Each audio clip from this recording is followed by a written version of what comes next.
You can study a complex subject for like 5 solid years. Well, easily. Right. You ace every single written exam. You possess a vocabulary that basically rivals a dictionary. And then you completely freeze. Yes.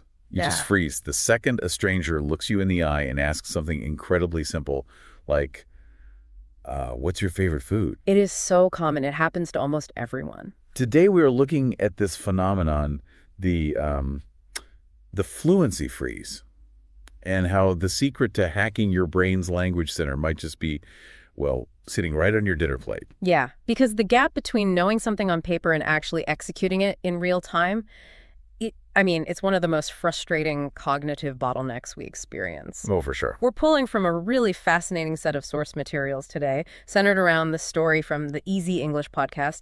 It's about a language learner named Sophie. Right. And her experience perfectly illustrates how finding an emotional anchor can just entirely dismantle that bottleneck. Okay, let's unpack this, because our mission for today's deep dive is to figure out how a seemingly trivial conversation about, a slice of pizza can actually unlock language fluency. Yeah. And how it can override that deep-seated speaking anxiety and ultimately create profound human connections.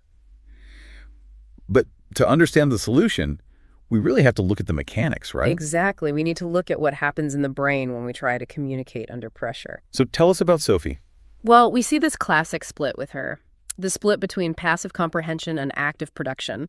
Sophie's situation is just the perfect case study. She's a very dedicated student, right? Oh, she is the quintessential meticulous learner. She studies every single day. She listens to podcasts, she watches videos, she reads English books in all her free time. So her passive vocabulary is massive. Huge.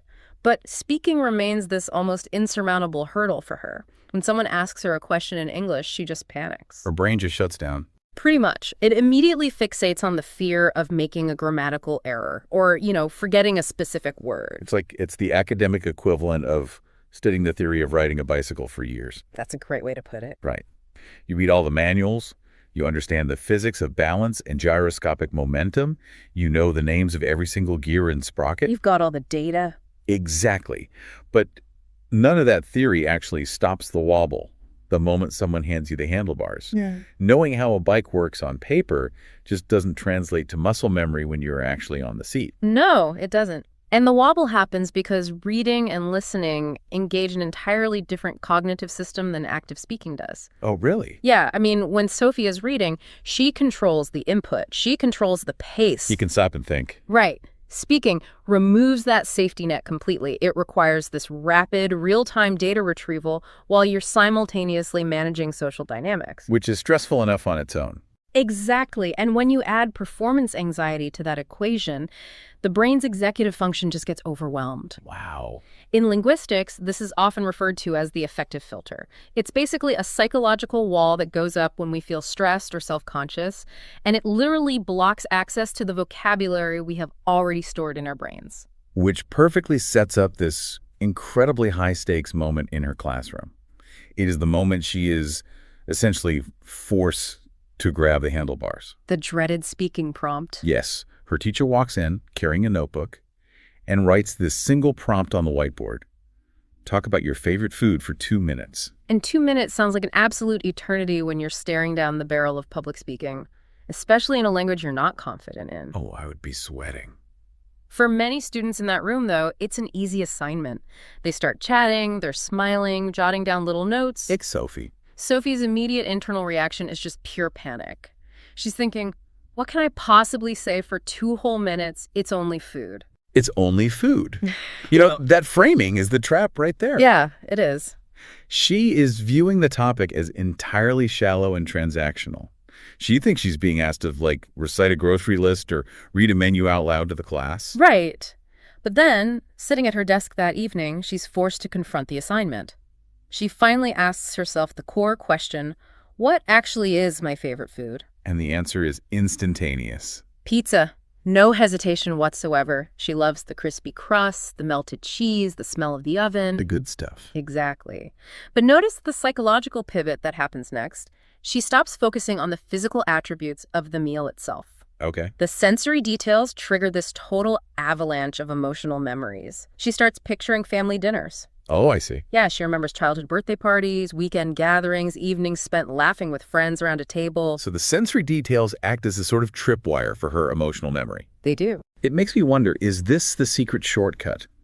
Does attaching a daunting task, like, say, speaking a new language in front of an audience, to a deeply ingrained, joyful memory act as a bypass around that affective filter we talked about? This raises an important question, especially about what communication actually is at its core. Right. We so often treat language learning as this sterile data transfer exercise. Like downloading a file. Exactly.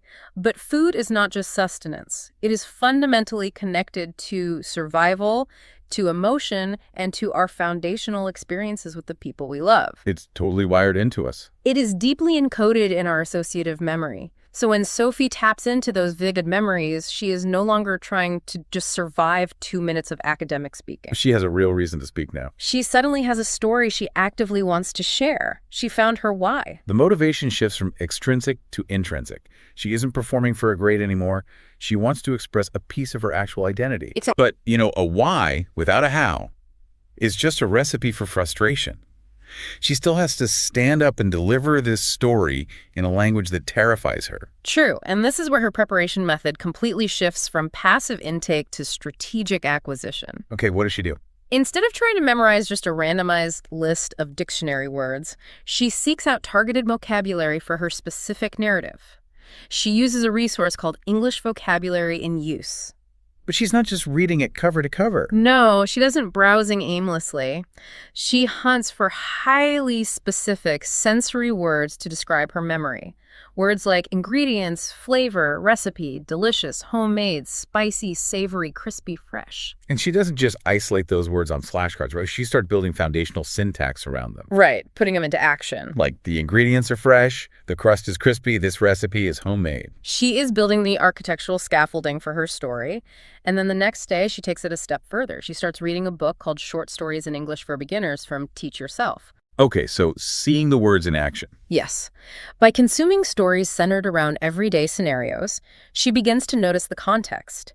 She sees that conversations about food aren't isolated to some single sterile chapter on dining out. Right, they're woven into everything. Grocery shopping, family arguments, romantic dates, casual greetings, it's everywhere. Here's where it gets really interesting. Because Sophie realizes food isn't just a classroom topic.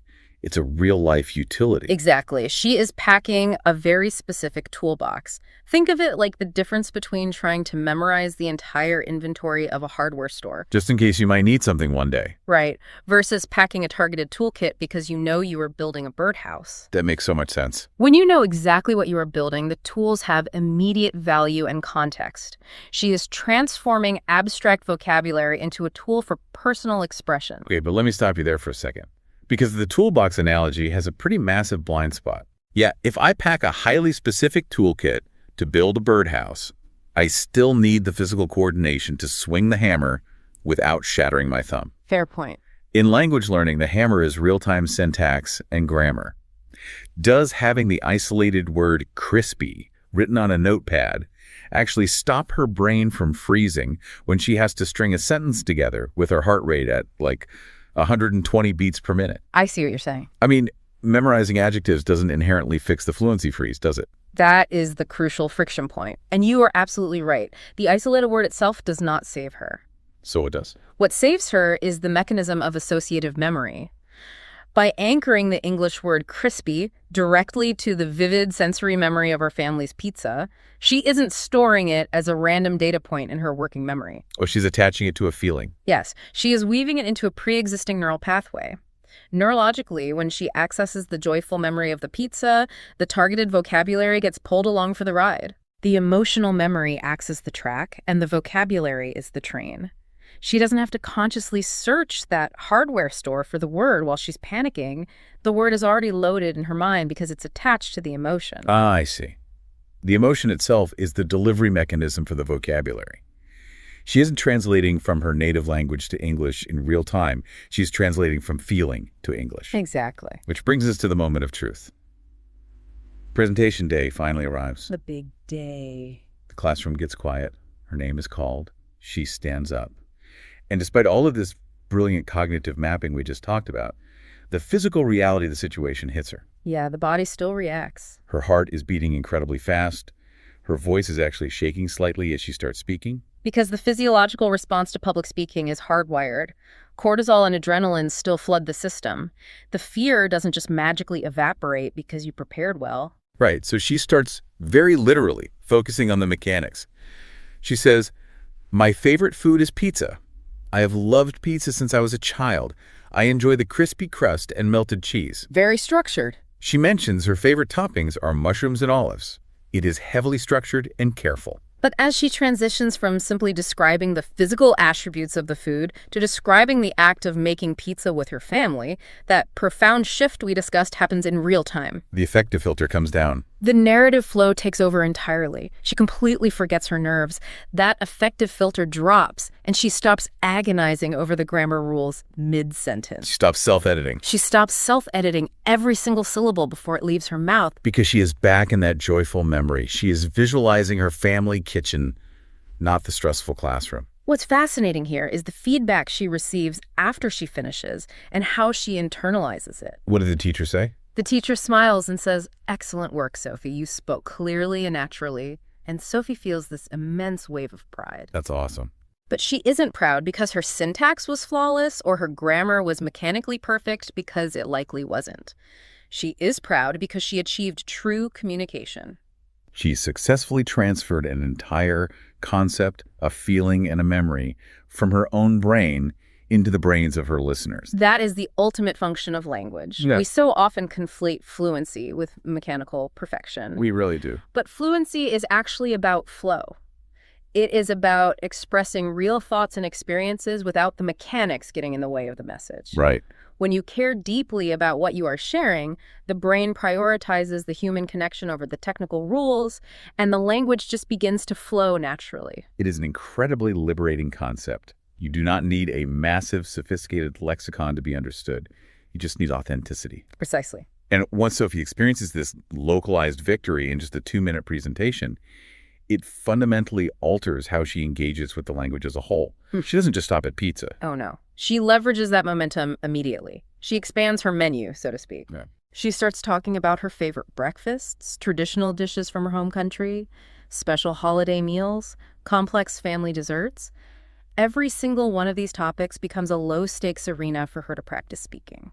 She is getting the revs in, but now they are entirely contextualized. Yeah. And her input strategy evolves alongside her output, right? Yes. She starts utilizing resources like the series, Learn English Through Stories, 16 Stories to Improve Your English. By reading diverse narratives, she really notices how deeply food and shared meals permeate all human experiences. Whether it's a tense family dinner or just a casual restaurant conversation. Right. The vocabulary reinforces itself because it is always anchored in human interaction. She also incorporates audio training. Specifically, she uses a program called Effortless English. Learn to speak English like a native. And this is where she really bridges the gap between studying and doing. How so? Well, while she is out walking, she actively practices speaking aloud to herself. Oh, that's smart. Yeah, she repeats these food-related expressions like, "This meal is delicious. I'd like to try something new. What's your favorite dish?" She is actively producing the language, literally utilizing her vocal cords, but in an environment completely free of social pressure. That combination is so powerful.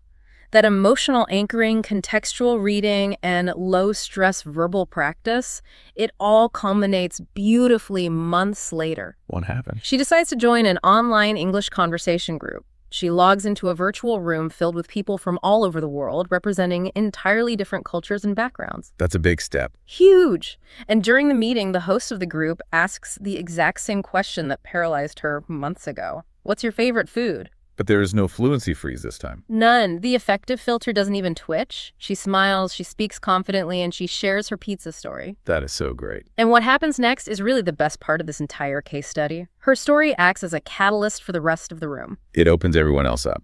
Exactly. The vulnerability and authenticity of her memory give everyone else permission to drop their own academic filters. Another person immediately jumps in to describe sushi. Oh, wow. Someone else talks about pasta.